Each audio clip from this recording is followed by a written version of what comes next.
Hello there and welcome to Star Wars Comics in Canon, your guide to the wider Star Wars canon through the comic book lens. And to take you on this journey, I'm your host, Mike Burton.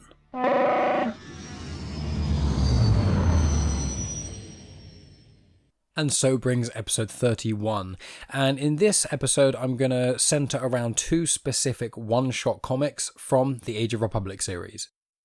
So the two that I'm going to be tackling is the Qui-Gon Jinn comic and the Obi-Wan comic. I'm targeting these first because I did the Dooku Age of Republic comic in episode 26, when I did the full Dooku biography, essentially.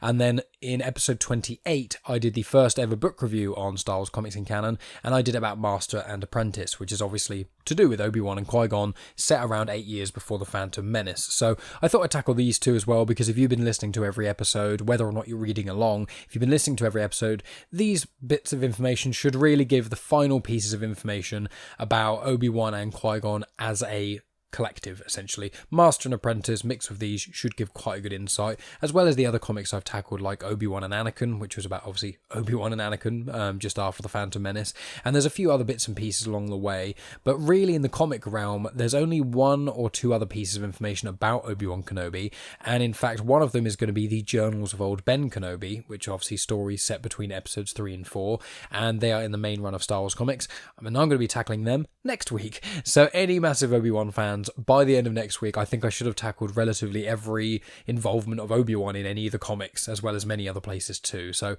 yeah, Obi-Wan stuff.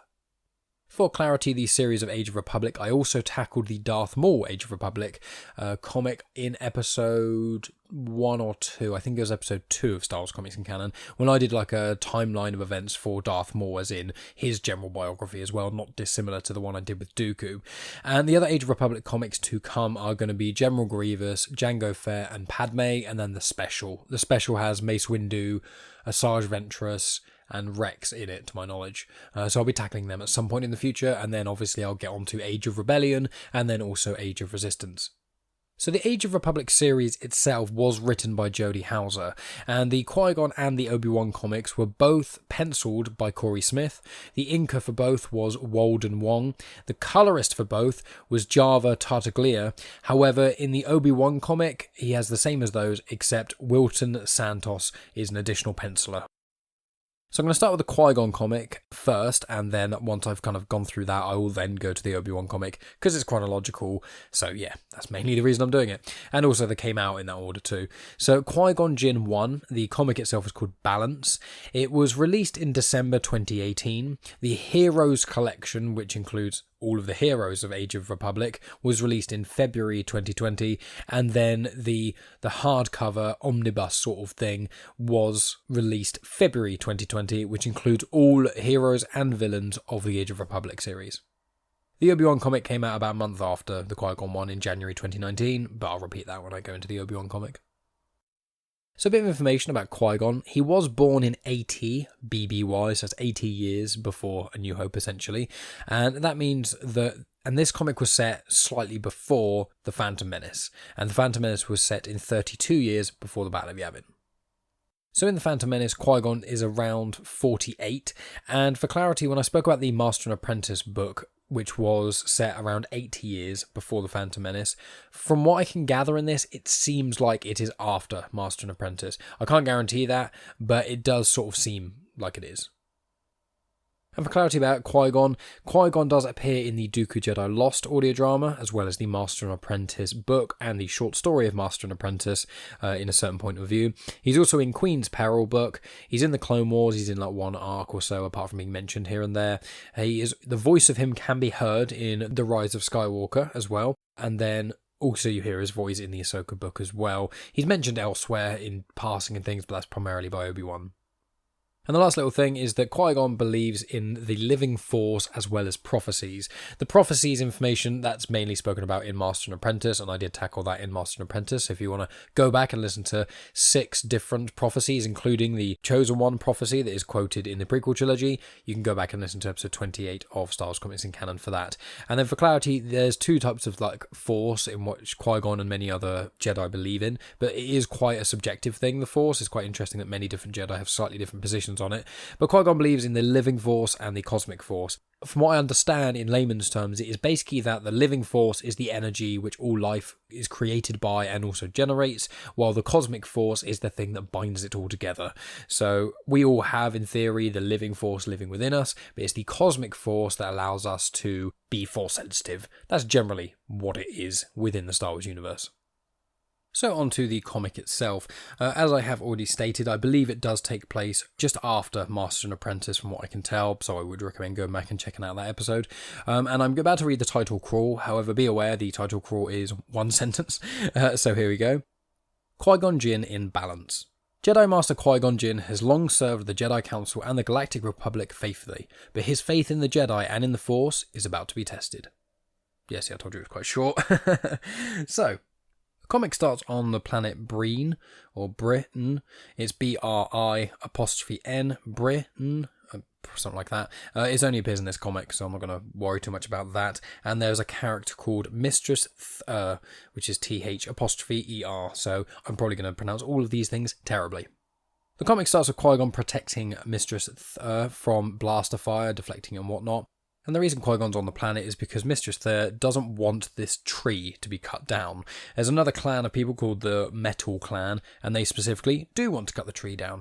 However, due to the world's laws and traditions and whatnot, they either need her word confirming they're allowed to cut it down, or they need her blood on it, confirming they've basically killed her and can do it. That's the laws, and so they're trying to kill her because she's not agreeing to cut down the tree. Qui-Gon and are getting surrounded by a lot of metal clansmen, shooting blasters and whatnot. Qui-Gon is managing to deflect a lot of them, but as I said, he is getting surrounded. And then Obi-Wan manages to fly a ship to pick up Qui-Gon, and then they all go to Coruscant together. As Mistress Thur enters Coruscant, she mentions that it's a city of metal, of course, and that why did the Jedi bring me to an abomination of a world? And for clarity, Coruscant, I don't know how big it is planet-wise, but I know that the population of Coruscant is 1 trillion, which is 1 million. To show comparatively how much that is compared to planet Earth, planet Earth at the moment has around 8 billion people. So if you think of, essentially, if you added another 2 billion people to Earth, so you increase the percentage of people on Earth by about 25%, and then you times that then full population of people by 100, that will then be around 1 trillion. So you can really see how much of a huge amount that is. Because Coruscant is a planet which is 100% city with loads of levels to it and stuff as well. So that's just in case people weren't aware. And just a bit of flavour text, this Mistress Thur, she is blue-skinned, she has some pink pigmentation to certain elements of her, around her eyes and on her arms and things, and she also has these, they look a bit like Montrals coming out of her side. Montrals are what Tagrutas have, Shark T and Ahsoka Tano. Twi'leks have something similar, I can't remember what the name is, but basically just fleshy things coming out their head. This is what that woman has. Mistress Thur also says that Jedi were meant to be warriors, and said, I'd be safe when every member of the Metal Clan is dead. You should strike them down with your lightsaber and end this conflict. And Qui-Gon says that is not the way, and that she says, but you fought by my side, you chose my side. And Qui-Gon's like, well, I actually defended you. And then Mistress says, well, I heard the Jedi were great warriors and things, and legends never hinted at your cowardice, things like that. And that's really troubled Qui-Gon, and he goes and speaks to Yoda. So I just want to read the exchange between Qui-Gon and Yoda. So Qui-Gon relays to Yoda, and Yoda says, you're not a coward, essentially. And then this is me now reading the exact dialogue. So Qui-Gon says, being called a coward isn't what bothered me, Master Yoda. It was being called a great warrior. Even here on Coruscant, the home of the Jedi Council, there is little understanding of our purpose. We are seen as soldiers, servants of the politicians, with little mention of the Force itself. And Yoda says, mysterious, the Force remains to many, and misunderstood, those who use the Force often are. And Qui-Gon says, and yet our actions are a reflection of our purpose. Perhaps the Jedi Council residing here in the capital is part of the problem. We are used as a weapon of the Republic, and thus we're seen as such, perhaps even by ourselves. On this point, the Council would not agree, Yoda says. And Qui-Gon says, of course, but be it the Council or myself, I feel like there is a loss of vision. And Yoda says, when questions we have, a deeper understanding from the Force we must seek. And Qui-Gon says, we agree on that, Master Yoda. Qui-Gon then decides to let the Force show him his way and decides just to go off somewhere completely random. So he gets into his Jedi Starfighter with an astromech and just basically asks him to go into hyperspace, and he closes his eyes with the Force and then waits to jump out of hyperspace when he feels like it's right. They get to a planet that's unidentified. Qui-Gon comments on the fact that it's been discovered before, but because there's not really anything of importance on there, it's just never really been identified, so it's kind of been left. And there's no technology on the planet, but there is an abundance of life. He lands on the planet and walks around, and the plants, they kind of look like they're meant to be underwater. They're sort of corally sort of style. That's how they all sort of look. And Qui-Gon's walking around, and the colours are quite pastel-y colours, but like the ground is blue and the plants are like pink and things. So it's slightly different to what we're used to, but it's still standard-ish. Until Qui-Gon starts to sense the dark side and some sort of coldness. And as he's walking, he sees that the ground from which, when it was sort of bluey and things, is starting to go a darker red and seems to be harder than it was before. And then he sees these spires and thorns twisting around things and growing out of the ground and consuming things as well. Qui-Gon comments on the fact that he can sense the dark side of the Force, and he's wondering why the Force brought him there. Does he need to destroy the dark side, or does he need to learn from it? And he continues on his walks, and eventually he comes to this strange structure of spirals and thorns and things, and he goes in there, and he sees there's a few stairs, and then there's like a seat, like a throne sort of thing. So he goes up there and sits down and meditates. Now, Qui-Gon sees a Force vision, which is actually quite a cool one. He gets surrounded by these humanoid beings that are made out of those vines, sort of thorn, spirally things, and are red. And they start to try and attack or surround Qui-Gon. Qui-Gon pulls out his saber and slices through all of them quite easily. And then when they fall to the floor and they're all gone, they then change from these red, thorny people to Jedi that he kind of recognises. The red vines then consume Qui-Gon and start going around him and piercing and going in his mouth and all kinds of other stuff. And then he screams and he's kind of awake, sat in this chair in this place. And he notices that there's light has crept into where he sat. And the vines and the red dark side stuff are slowly starting to kind of go away a little bit. He then comments that violence clearly sows the seeds of the dark side. And using violence to solve any problems are going to eventually cause pain and trouble. And he says that if they're unchecked, the Jedi could become exactly what they decide to fight against, which is a problem. Back on Coruscant, Qui-Gon speaks to her, telling her to find some allies on Coruscant. There's going to be loads of people who support her cause and want to help her and things, because she says that the Metal Clan are trying to amass an army. And he says, look, if you come here and you try and amass one too, you get some allies, you will be able to combat him, and I'm sure you'll succeed. And then the last part of the comic is another Yoda and Qui-Gon conversation, so I'm going to read that to you now. Starts with Yoda. Answers, did you find? I did. And as often is with the Force, more questions. Good questions are. Ask them, we must. Certainty in our understanding. To arrogance it leads. To the dark side. And yet becoming too rigid is also a risk. The tree that won't bend will snap with the wind. Ever present, the dark side is. And a threat, always. Bend to it, we must not. Of course not, Master Yoda. The dark side consumes, and there is no balance to be found in such a path. And what is our purpose, if not balance? And that's where the comic ends. And, these one-shot comics, they are fun, they are cool. This one is especially good because it gets into a little bit of the Force, and the Force vision that Qui-Gon has is actually really cool. As I say with all these comics, I try and give you like a good understanding of the narrative in case you don't want to read them, but I always encourage people to read them because I can't express how things look visually, and I don't really want to sit here and try and explain things visually. It's too much effort, and it won't be very satisfying for you guys either. But it's a really cool comic. It just helps.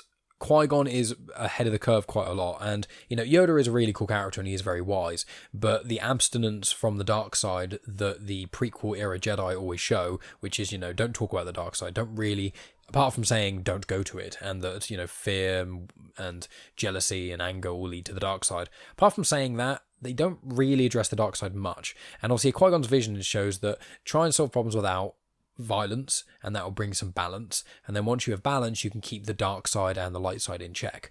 And this is obviously foreshadowing for the Clone Wars, because the Clone Wars is exactly that the Jedi were using violence to solve their problems. Granted, it was violence against droids for the most part, but it's still using violence rather than trying to find other ways to solve the problem, and in doing so they then essentially made themselves die. Obviously, Order 66 and all the crazy plans orchestrated by Palpatine was definitely the key thing that did that, but if the Jedi were noble in the ways they should have been, if they didn't go off and fight loads of wars, if they'd done this, if they'd done that, maybe they wouldn't have been perceived by the public in the same way and things wouldn't have got accepted so quickly. I do want to clarify, I don't know what the Jedi should have done in the position of the Clone Wars, because Palpatine cleverly put them in that position of either you fight and you become bad guys because you're vilified from fighting, or you don't fight, and then you're seen as pacifist and you're not seen as trying to help the galaxy. So, difficult position to be in, but it is very interesting reading a lot of the stuff before prequel movies, or in between them, which does allude to what is going to happen. I always like that sort of thing. So moving on to the second half of this episode, we are now going to speak about the Obi-Wan Kenobi Age of Republic comic, and this one is called Mission.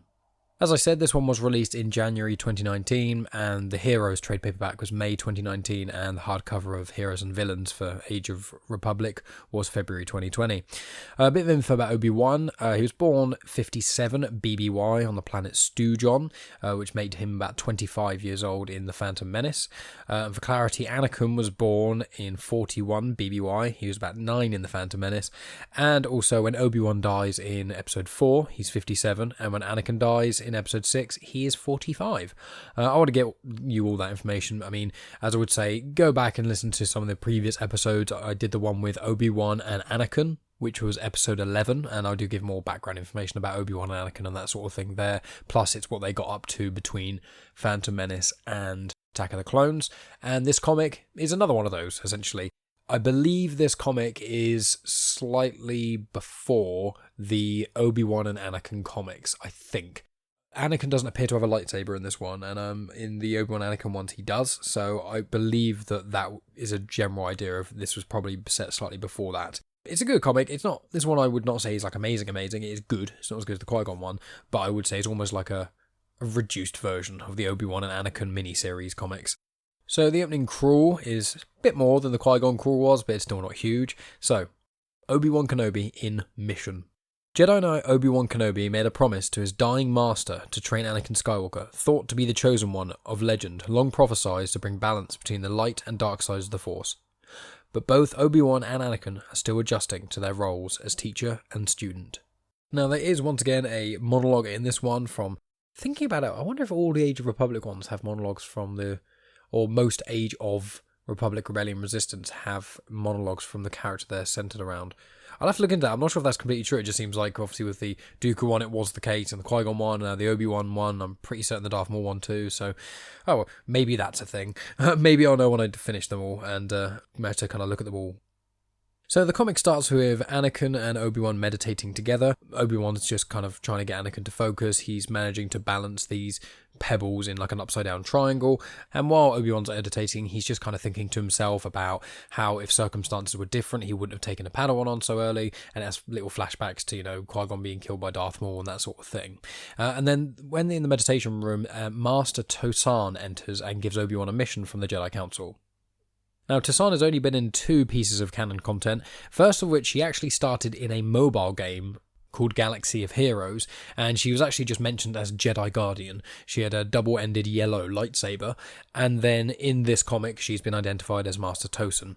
She is a Zygerian, and Zygerians, they're like feline humanoids in a lot of ways. They're identified under the feline sort of genus in Star Wars, and Zygerians, the main place that I've seen them is in Clone Wars. The series, I can't remember what series it was, I think it was like 3 or 4. There's an arc about slavers, about Zygerian slavers, and Anakin gets quite upset about this whole slaver thing. And one of the main antagonists is a Zygerian slaver, so you basically get to see them there. And the Zygerian Empire basically had like a slave empire, and then they had this big war with the Jedi like centuries, if not millennia ago, and then it basically destroyed most of their slaving empire. But at the time of Clone Wars, they're trying to basically get it back. But that doesn't mean all Zygerians are bad, for clarity, because Master Tosan, she hasn't seemingly done anything. She has given Obi-Wan this bit of this mission, and she was in a video game, and that is really all she's done. But yeah, that's just a bit of information about the Zygerians.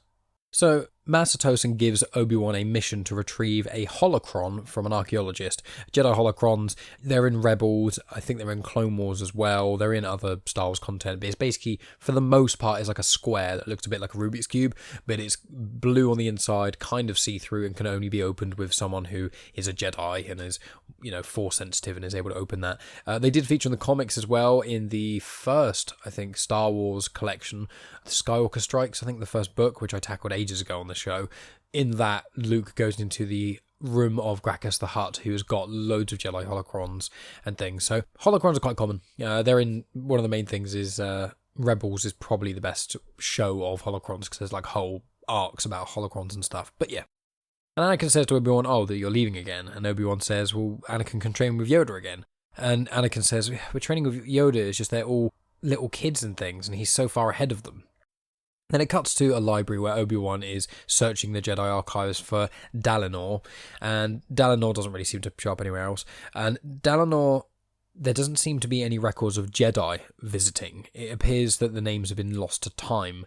There's been records of people going there in general, but not specifically Jedi, and the planet is discovered. It's just, it's been ages ago. And Yoda seems to randomly pop up and says to Obi-Wan that, the names were lost to time, and so it'd be good to go, but also he should take Anakin on a mission with him. And Obi-Wan says that he's not really sure if he's ready, and Yoda says, you need to believe in him first. If he gets the belief of his master, I'm sure he'll be able to push on. And Obi-Wan's like, but, isn't it a bit early? Isn't it a bit this? And Yoda says, because he's the chosen one, apparently, and the circumstances are different, we need to be very careful on how we train him, and, we need to make sure we train him well. So Obi-Wan takes Anakin on the mission with him, and in the ride there, Anakin asks Obi-Wan about life before the Jedi Temple, what he can remember, and Obi-Wan says he can't really remember anything because he was picked up at such a young age. And Anakin obviously struggles with that because when Anakin was about 9, he already had a life before the Jedi, which most younglings don't actually have. Obi-Wan says that Qui-Gon chose Anakin, and that's the reason they're there, and that's the reason they're together, and Anakin says, yeah, but he died, and then you got stuck with me, and then kind of walks off. On the planet of Dalinor, Obi-Wan and Anakin get off their ship and meet with the individual they're there to meet, and it's a character called Clatrif, and she is a Tagruta. Tagruta is the same as Ahsoka Tano from the Clone Wars, as well as Shark T, who is in various Star Wars content as well. They're basically individuals who have slightly different colour skin, generally more pinky, orangey or red. They have then circles around their eyes that are normally white or other colours, or on their face they have pigmentation markings and things, and they have montrals, which are tentacle things that start sort of go all around their head and come down to their neck. And for clarity, Tagruta are generally from Chile, and there's also a colony of them on Kiros. And Clatrif said the reason that she contacted the Jedi Order is she wants the holocron gone because it's causing trouble. And she elaborates that the pirates have been causing issues. They saw some sort of excavational dig, they went in there, tried to steal some stuff, but there was nothing of any real value apart from to people who are in the field of archaeology, so they kind of left, and then they heard about the holocron, and then they decided that they want it, so they're going to come back for a second look and try and get it. So Obi-Wan says he wants to come and take a look at the object they found to verify whether or not it is a holocron, and he asks Anakin to keep watch. Obi-Wan speaks to Clatrif, and she lets him take the holocron. And then as she says she's interested to find out who it belongs to, Anakin runs in and says that the pirates are here. As Obi-Wan leaves, this may be my favourite part of the comic, which is quite sad, as Obi-Wan leaves the sort of archaeological site and comes out to face the pirates, the first thing he says is hello there, which I love. And it's also a fun fact that hello there is the very first thing you ever hear Obi-Wan say ever, which was in episode 4, which are obviously originally called Star Wars, but A New Hope. Yeah, the first thing Obi-Wan, as Alec Guinness says, is hello there. And obviously everyone knows that iconic line from Revenge of the Sith when he jumps down on Utapau to approach Grievous and says hello there. Oh, I just like saying it makes me happy. So these sort of pirates approach, they're called the Crypta Riders, or Crypta Riders, or maybe pronouncing it wrong, and they approach him, and there's a leader of them called Hudso Shaku.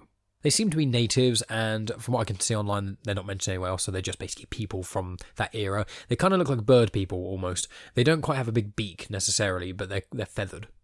They threaten Obi-Wan, and Obi-Wan ignites his lightsaber, saying that the intentions on this planet are purely peaceful, however, if you attack, then they will defend themselves. Hudso then yells out and says, forget the holocron, I want the laser sword. Then there's this really cool montage of Obi-Wan just destroying all of them, essentially. Obviously, he doesn't kill any of them. He force pushes a few, he slashes some of their weapons up, and basically just disarms and incapacitates them. As that's happening, Hudso manages to grab Anakin from behind, holds him in a headlock with a gun to his head, and is basically threatening Obi-Wan to give over his laser sword. And Anakin uses the Force to lift up some rocks nearby and smack into the side of Hudso, knocking him out. And then Obi-Wan threatens to release Anakin onto all of the rest of the pirates if they don't all run away and escape. Because there's a couple left, sort of, after you see Hudso grab Anakin. There's a couple. And then it goes back to Anakin and Obi-Wan speaking while in the ship on the way back to Coruscant. And I'm just going to read their exchange because it's the last part of the comic. Starting with Obi-Wan. You handled yourself admirably, Anakin. You have nothing to apologise for. I froze up. I let myself get caught. I thought I was ready to come with you, but I wasn't. Anakin, you were ready. Long before today. I'm the one who wasn't. What you said earlier about me being stuck with you as an apprentice, I suppose I felt that it was you who was stuck with me as your teacher. Qui-Gon was a great Jedi. He still fell before the Sith. And if I couldn't save a great master, how could I save a Padawan? And Anakin says, "Then we'll save each other. Isn't that what Master Qui-Gon would have wanted?" "I believe it is. Now, if I recall, you said something about wanting to pilot the ship?" "Yes!" That's their exchange, and then there's 4 little bubbles of Obi-Wan from his inner mind. I'm just going to read. "Master Yoda said we never stop learning. Perhaps the Master is meant to be as much a student as the Padawan. I may not be the teacher that Qui-Gon was, but I am the one that Anakin has, and I won't fail him again. I did make a promise after all." And that, my friends, is the end of the Age of Republic comics for both Qui-Gon and for Obi-Wan.